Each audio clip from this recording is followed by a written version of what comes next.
In terms of getting the referee letters, we provide a list to you of names, and then you reach out to them, and then you ask them to write letters for us. Do you advise contacting them first and seeing how would they be responsive to that, or just getting people we know and then just getting a list of names like that?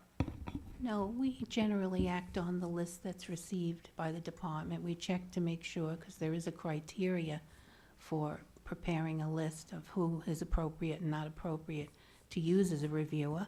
And we go ahead and send the letters out with a letter from Dean Charney and some attachments. But yes, I would suggest that you check with people and tell them, you know, I'd like to submit your name as, you know, a nominee, a referee for my promotion before you submit your packet. I think that's pretty common. Now, this has to be someone obviously not at this institution, not at a place where you trained, and someone with whom you do not have an active collaboration. So that's what I think Kathy means in terms of, are these appropriate people who are on the list? So these are people who know you because of your expertise or your reputation. And really, as you know, as Dr. Jagoda said, it's getting out there and networking. It's going to your national meetings.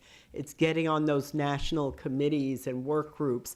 That's how you will make the contacts for people who in the future will serve as your referees. It's sort of a tough sell. Again, when I get approached about writing a letter for someone that I really never heard of and have never met, right? Even though they may be in my field, maybe I've read a paper of theirs.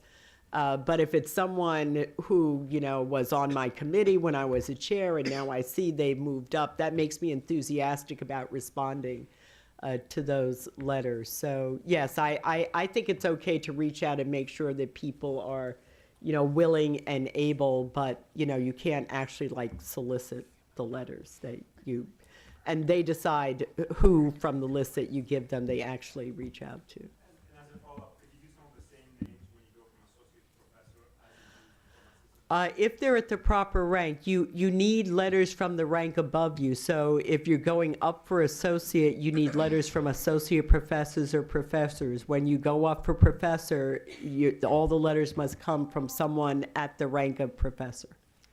So just to follow up on that point, one of the reasons why getting from assistant to associate I found challenging is because at that point in your career, your network is really people that you're involved in and working with, and they don't qualify.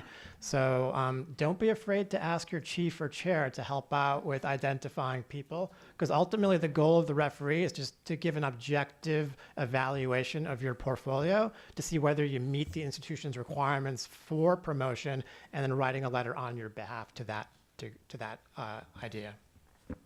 I think just a quick caveat to what Dr. Richardson said. Because I learned this the hard way, that before or when you reach out to people, especially if you don't know them well, you might want to preface it by saying it's customary in our institution to let potential references know that you're reaching out to them for that reason, because I sort of did that with a local institution, and that person was very clear with me that I was not supposed to be doing that, because in their institution, their promotions process was very anonymous and you weren't supposed to tell the person. And so I had to backtrack a little bit, and that person actually nominated me both times. But I learned that that's not the culture in all places. Yeah, I never heard that. That's bizarre.